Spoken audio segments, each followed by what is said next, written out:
We penetrated Ohio's rotting asylums, and it fractured our psyche. The walls of an asylum don't just hold people, they hold their trauma. We went inside Ohio's most notorious institutions to find their stories, but we came away questioning our own reality. You can read the history, you can see the pictures, but you can't feel it. Not until the decay of the building starts to feel like your own. We went into the forgotten asylums of Ohio to document their scars, and we came out with a few of our own. What you're about to see isn't just an exploration, it's a descent. Section 1, the history and the hubris. Back in the 19th century, Ohio was on the cutting edge of a revolution in mental health care. The state was a pioneer of public institutions, starting with the Central Ohio Lunatic Asylum, which opened its doors in Columbus in 1838. It was built out of a sense of duty, a promise to care for the vulnerable. This was the golden age of the Kirkbride Plan, an architectural philosophy built on hope. Dr. Thomas Kirkbride believed that grand, beautiful buildings with tons of natural light and fresh air could actually be tools for healing. The crown jewel of this vision was the Athens Lunatic Asylum, opened in 1874. Its magnificent limestone wings stretched across the landscape, designed to give 572 patients an environment of peace and structure. The grounds were huge, with space for gardening and exercise, a core part of the moral therapy that was supposed to soothe troubled minds. But there was a dark seed of arrogance in this utopian dream.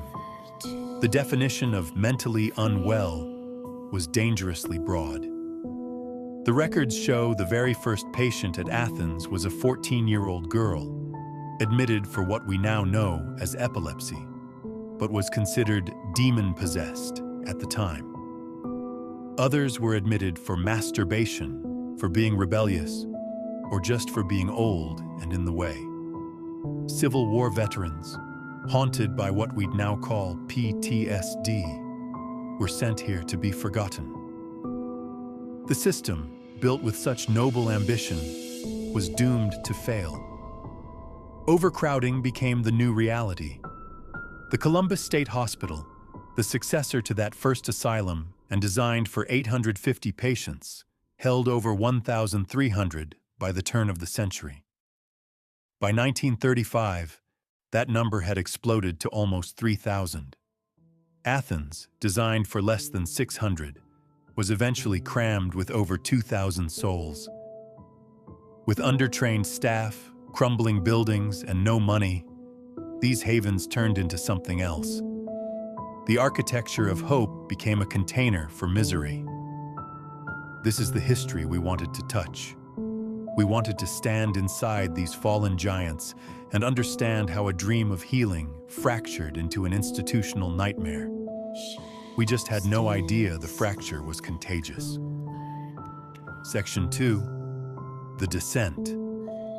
The first step inside is always a shock. The air changes. Outside is the living world. Inside is a place where time stopped. Our first steps into the west wing of the Athens Asylum echoed in a silence so profound it felt heavy, weighted down with the thousands who lived and died here. A building like this is like a body. The long, vaulted corridors are its spine. The peeling paint is its skin, shedding after years of neglect. And the windows, mostly shattered, are just vacant eyes staring out at a world that left them behind. We moved through the old patient wards, where you can still see Kirkbride's ideology. The rooms were all built to catch the sun, a silent testament to a forgotten belief in its healing power. But now, it feels like a cruel joke. The light that cuts through the grime-caked glass doesn't illuminate. It interrogates. It highlights the decay. The water stains bleeding down the walls like tears. The dust motes dancing in the air like frantic spirits. In one room, we found a single rusting bed frame. It's a common sight in these places, but the sheer loneliness of it never fails to hit you. You can't help but picture someone lying there, staring at the ceiling, for days that turned into years. Deeper in, we found the artifacts, small, piercing echoes of the past. A child's shoe, half buried in plaster dust. Patient records scattered across a flooded office floor, the ink bleeding into illegible brown clouds. These aren't just objects. They're anchors to real lives. In one small treatment room, we found the remnants of hydrotherapy tubs. This is where patients were forced into shockingly hot or cold baths as a form of treatment. We just stood there, in the quiet of that room, trying to wrap our heads around the brutality of it. After a while, the silence starts to play tricks on you. You start hearing things. Not the cliché screams you hear in ghost stories, but something more subtle. The echo of your own footsteps sounds like it's following you. The wind sighing through a broken window sounds like a breath. You know it's just your mind trying to find patterns in the chaos, but that doesn't make it feel any less real. The building is getting into your head. We spend hours, sometimes days, in these places, trying to document everything, to bear witness. It's a mission we're completely committed to, and it's your support that makes it possible. If this journey means something to you, consider subscribing and hitting the bell icon. Your support allows us to keep exploring these forgotten pieces of our history and bring their stories back into the light. Let us know in the comments which part of this history hits you the hardest. Section 3. The Fracture.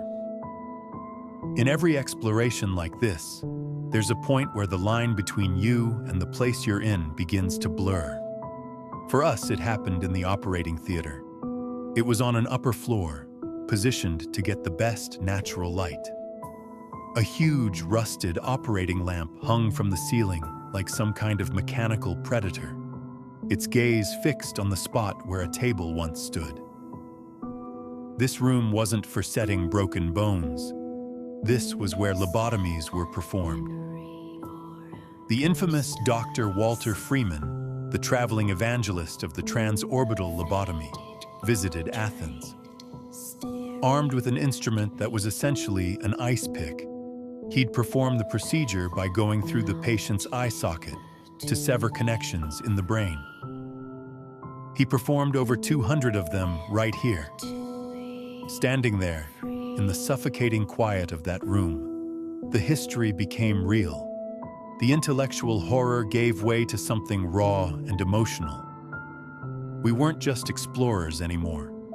We were standing in the exact spot where personalities were surgically erased, where the very core of a person was deliberately broken. The building's trauma, the immense, crushing weight of thousands of shattered lives, stopped being an abstract idea. It felt like it was pressing in, seeping into our skin. The air got thick. The silence wasn't empty anymore. It was a presence.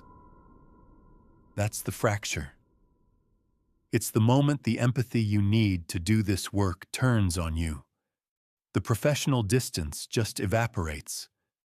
The horror isn't something you're looking at anymore. It's something you're feeling. The sorrow for the people trapped here starts to feel like you're the one who's trapped. In the silence of that room, the lines were gone. The suffering wasn't just in the walls, it was inside us. Conclusion. Stepping back outside into the sunlight is jarring. The world feels loud, chaotic, almost too vibrant. The sound of traffic, the color of the trees, it's all overwhelming after the muted, suffocating world inside. But you don't really leave it behind. A piece of it comes with you. The Athens lunatic asylum is now called The Ridges. Much of it has been taken over by Ohio University. Its buildings turned into museums, offices, and classrooms. And as of 2026, There are active plans for new housing and commercial development on the grounds. The decaying wings we walked through may not be accessible for much longer, and maybe that's for the best. But you can't just demolish a memory. You can't build over a scar this deep and pretend it isn't there. The history is still there, just beneath the new paint and restored facades. The numbered graves in the asylum cemeteries, over 1,900 of them, are still there. A permanent, silent record of the forgotten. We went into these asylums to find stories. We found them. But we also found an unsettling truth. A place built to contain fractured minds can, in turn, fracture the minds of those who dare to step inside. The veil between their past and our present, between their suffering and our understanding, is terrifyingly thin. And sometimes, when you listen closely, you realize the history isn't silent at all.